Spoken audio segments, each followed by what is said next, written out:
Renungan pagi, Yesus nama di atas segala nama oleh Ellen G. White, 24 Juni 2024. Mari kita berdoa. Bapa kami yang di sorga, Allah pencipta langit dan bumi, laut dan segala isinya, Allah yang maha besar, maha kuasa, sumber segalanya, yang kami sembah selalu melalui anak-Mu yang tunggal, Yesus Kristus. Terpujilah Yesus, anak Allah yang maha tinggi, yang adalah hakim bagi seluruh bumi. Pada pagi hari ini kami bersyukur boleh bangun dan berbakti, dan sebagaimana membaca dan mendengarkan nasihat firman-Mu, kiranya ini menjadi pembaharuan bagi kami semua, agar menggunakan waktu yang ada, datang kepada Yesus, mengakui segala dosa-dosa kami, serta menerima pengampunan daripadanya, dan hidup dalam pertumbuhan kepada kesempurnaan oleh menerima Roh-Nya. Beserta kami sepanjang perbaktian ini, kehendak-Mu yang jadi. Ampun kami akan dosa dan salah, karena kami berdoa hanya dalam nama Anak Allah yang tunggal, Yesus Kristus, yang adalah Tuhan dan Juru Selamat kami. Amin. Renungan hari ini akan dibacakan oleh Ibu Nia Sayo. Kepada Ibu Nia, kami persilahkan. Terima kasih. Selamat pagi. Bacaan renungan kita pada pagi ini berjudul Hakim Seluruh Bumi. Ayat inti kita terdapat di dalam Efesus 5 ayat 27. Supaya dengan demikian ia menempatkan jemaat di hadapan dirinya dengan cemerlang, tanpa cacat atau kerut atau yang serupa itu, tetapi supaya jemaat kudus dan tidak bercelah. Ketertarikan terdalam yang nyata di antara umat manusia terhadap keputusan-keputusan pengadilan di bumi, namun secara samar mewakili kepentingan yang terlihat di pengadilan surgawi ketika nama-nama yang dimasukkan dalam kitab kehidupan diajukan untuk diperiksa di hadapan hakim seluruh bumi. Pengantara ilahi menyampaikan permohonan agar semua yang telah menang melalui iman di dalam darah-Nya diampuni pelanggarannya, agar mereka dipulihkan ke rumah mereka di Eden dan dimahkotai sebagai ahli waris bersama dengan dirinya ke pemerintahan yang dahulu. Mika 4 ayat 8. Setan dalam usahanya untuk menipu dan menggoda umat manusia telah berpikir untuk menanggalkan rencana ilahi dalam penciptaan umat manusia, namun Kristus kini meminta agar rencana ini dilaksanakan seolah-olah manusia tidak pernah jauh. Dia meminta bagi umat-Nya tidak hanya pengampunan dan pembenaran secara penuh dan lengkap, namun juga bagian dalam kemuliaan-Nya dan tahta-Nya. Sementara Yesus memohon kepada orang-orang yang menerima kasih karunia-Nya, setan menuduh mereka di hadapan Allah sebagai pelanggar. Penipu besar itu berusaha membawa mereka ke dalam ketidakpercayaan, menyebabkan mereka kehilangan kepercayaan kepada Tuhan, memisahkan diri dari kasih-Nya, dan melanggar hukum-Nya. Kini ia menunjuk kepada catatan kehidupan mereka, kepada kecatatan tabiat mereka, ketidakserupaan dengan Kristus, yang telah tidak menghormati penebus mereka, kepada semua dosa yang telah dicobai untuk mereka lakukan, dan oleh karena itu ia menuntut mereka sebagai rakyat-Nya. Yesus tidak memaafkan dosa-dosa mereka, namun menunjukkan penyesalan dan iman mereka, dan meminta pengampunan bagi mereka. Dia mengangkat tangan-Nya yang terluka di hadapan Bapa dan para malaikat suci, sambil berkata, "Aku mengenal nama mereka." Aku telah melukiskan mereka di telapak tanganku. Sebab Engkau tidak berkenan kepada korban sembelihan. Sekiranya ku persembahkan korban bakaran, Engkau tidak menyukainya. Mazmur 51 ayat 18. Dan kepada para penuduh umatnya dia menyatakan, Tuhan kiranya menghardik engkau, hai iblis. Tuhan yang memilih Yerusalem kiranya menghardik engkau. Bukankah dia ini puntung yang telah ditarik dari api? Zakaria 3 ayat 2. Kristus akan mengenakan kebenarannya sendiri kepada umatnya yang setia, agar dia dapat mempersembahkan mereka kepada Bapanya sebuah jemaat yang cemerlang, tanpa cacat atau kerut, atau yang serupa itu. Efesus 5 ayat 27. The Great Controversy halaman 483-484. Terima kasih, demikianlah bacaan renung kita pada pagi ini. Tuhan Yesus memberkati. Terima kasih atas penata layanan Ibu Nia. Tuhan Yesus memberkati. Selamat pagi saudaraku dalam Tuhan. Pekabaran renungan hari ini berhubungan dengan penghakiman pemeriksaan. Kapankah penghakiman pemeriksaan itu terjadi?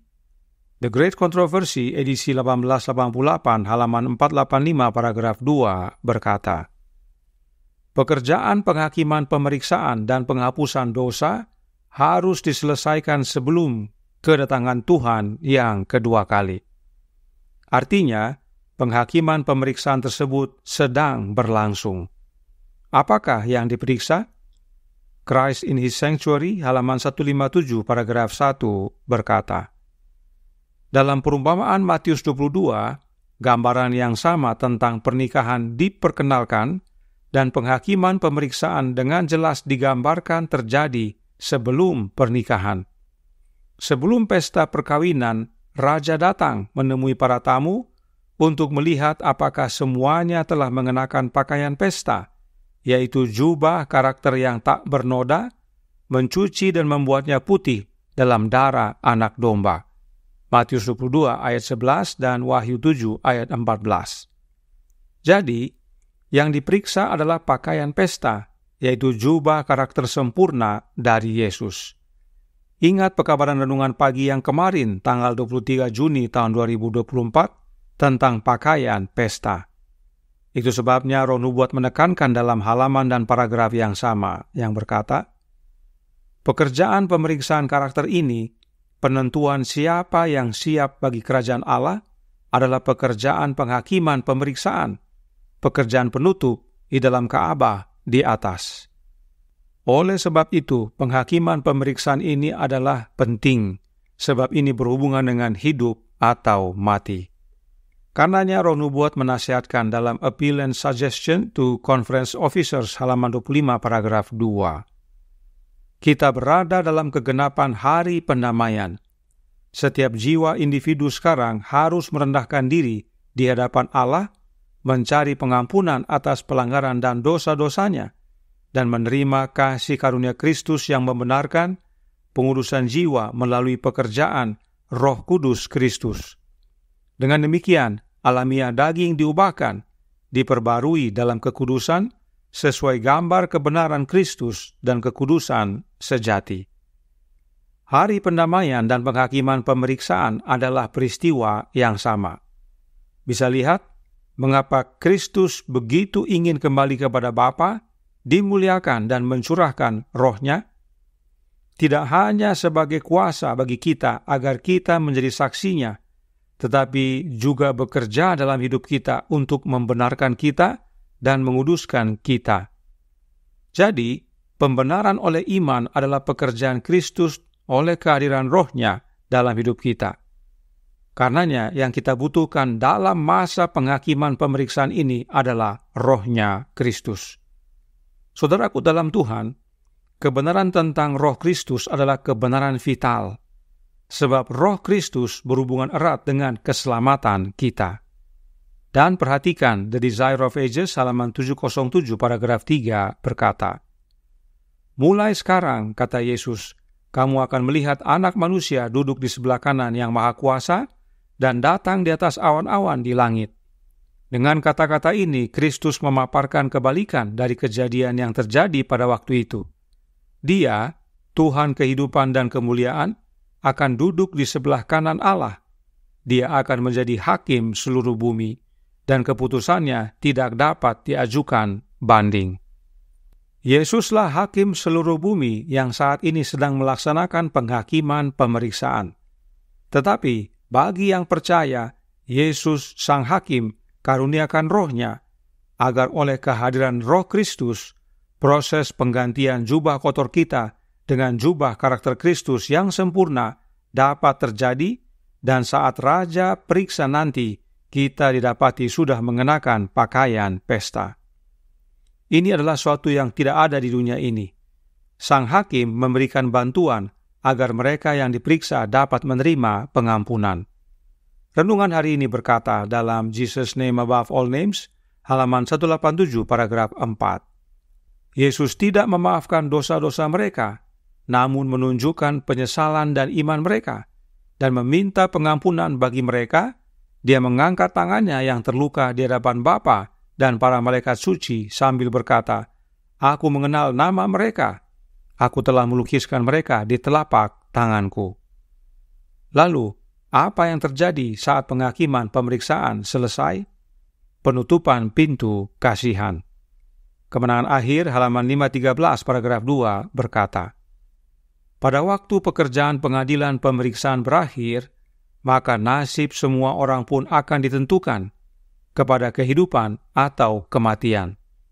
Masa percobaan atau pintu kasihan ditutup tidak lama sebelum Tuhan tampak di awan-awan di langit.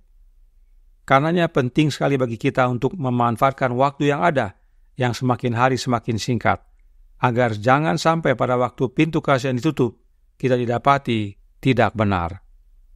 Nah, apakah ada masa pintu kasihan yang kedua atau masa percobaan yang kedua? Oh, tidak ada. Nasihat Allah untuk masa kini, jilid 1 halaman 73 paragraf 5 berkata, apakah akan ada pintu kasihan kedua? Tidak, sama sekali tidak ada. Pengertian yang salah ini sebaiknya segera ditinggalkan. Pintu kasihan yang sekarang itulah yang akan kita peroleh. Adakah engkau menyadari bahwa keselamatan manusia yang jatuh harus diperoleh dalam kehidupan sekarang, atau mereka akan hilang selama-lamanya? Inilah pentingnya kita memahami pelayanan Kristus dalam bilik yang Maha Kudus saat ini, yang disebut penghakiman pemeriksaan atau hari pendamaian, agar kita bersedia. Waktunya semakin singkat dan kita tidak tahu kapan pintu kasihan ditutup. Marilah kita gunakan waktu yang ada untuk bangun dan bertobat. Pastikan Roh Kristus dalam hati kita, agar pekerjaan kesempurnaan karakter Kristus menjadi bagian kita dari hari ke hari sampai jubah karakter Kristus yang sempurna sepenuhnya dipakaikan kepada kita. Tuhan memberkati, saya bawa dalam nama Yesus. Amin. Mari kita berdoa. Bapa kami yang di sorga, Allah pencipta langit dan bumi, laut dan segala isinya, Allah yang maha besar, maha kuasa, sumber segalanya, yang kami sembah selalu melalui anak-Mu yang tunggal, Yesus Kristus. Terima kasih atas nasihat yang penting sekali dipahami dan dialami oleh umat-umat Allah, bahwa saat ini adalah masa pengadilan pemeriksaan. Saat inilah hari pendamaian. Karenanya bagi kami penting sekali untuk menilik hati dan hidup kami, serta datang kepada Yesus untuk memohon akan pengampunan akan dosa-dosa kami. Dan Yesus yang adalah hakim seluruh bumi akan karuniakan Roh-Nya. Karenanya tolong kami ya Bapa, karuniakanlah Roh anak-Mu dalam hati ini, dan biarlah masing-masing kami membuka hati, agar Kristus yang berkuasa mengubahkan hidup kami hari demi hari sampai kepada tiba kesempurnaan, yang adalah jubah pesta tersebut. Dan saat nanti diperiksa, kami semua didapati benar dan layak untuk masuk dalam pesta pernikahan. beserta kami sepanjang hari ini kehendak-Mu yang jadi. Ampun kami akan dosa dan salah, karena kami berdoa hanya dalam nama Anak Allah yang tunggal, Yesus Kristus, yang adalah Tuhan dan Juru Selamat kami. Amin.